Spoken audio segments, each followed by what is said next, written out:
Un homme, une femme et un décor. Dans une pièce où résident les souvenirs d'une princesse. C'est un décor de lune, mais un décor mal luné. Un décor sans accord, sans orchestre. Décor jamais d'accord avec les grands maîtres. L'histoire commence par quelques syllabes dans une pièce maudite, là où hommes et femmes font croire qu'ils méditent. L'un et l'autre s'acharnent, gagnant celui ou celle qui lâchera les dernières larmes, les dernières poussières d'âme. Mais selon la règle, le roi l'emporte toujours sur la dame, une vraie guerre d'amertume. Alors la dame de cœur disparaît et la dame de cœur apparaît jusqu'à une dame qui meurt.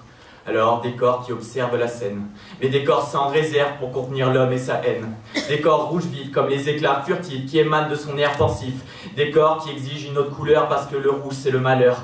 Décor fatigué d'être comme ça. Alors je passe à autre chose et l'histoire reprend son début.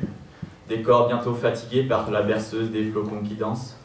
Décor bientôt fatigué par la berceuse du rouge-gorge sur sa branche.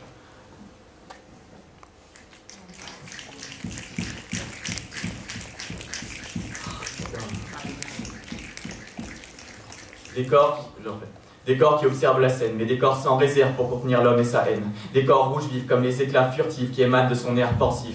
Décor qui pleure les larmes de la belle qui meurt. Décor qui tente de rattraper l'écharpe rouge de la belle qui s'envole et qui s'étend sur un sol de fureur. Décor triste, en retard sur son air face à la liqueur rouge de l'enfer. Décor de chagrin face aux êtres parce que l'enfer c'est les autres. Décor qui exige une autre couleur parce que le rouge c'est le malheur. Un an plus tard, l'histoire nous ramène vers un nouveau départ, vers Noël et sa saison. Au bas des tours, les bourgeons prennent toujours le relais. Ça se poursuit d'une nouvelle conquête, un nouveau monde à bâtir, une nouvelle perle à obtenir parce que le Black Pearl, ça c'est son navire. Décor de poudre et de flammes, décor de nouveauté, décor d'alchimie pour la femme tombée depuis les arbres de l'été. Décor toujours aussi rouge parce que la belle le faisait rougir. Décor aimé lorsque les lueurs pourpres du matin s'échappent du ciel. Décor qui contemple l'ombre du grand-père sur les murs mitoyens. Décor qui se réjouit d'être le décor des païens.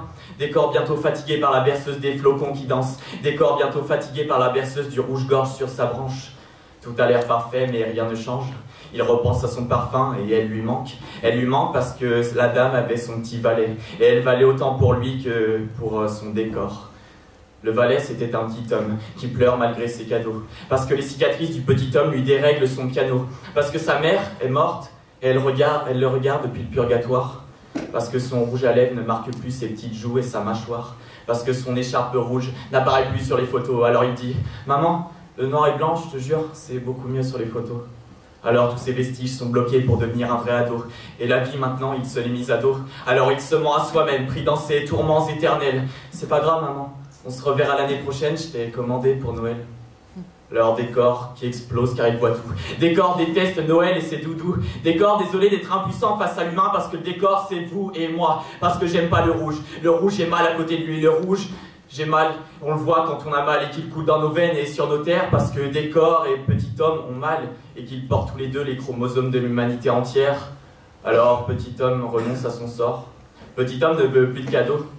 Petit homme préfère rêver d'un nouveau décor, d'armure, couleur, armure en émail, parce que sa dame de cœur s'est perdue sur le champ de bataille. Merci.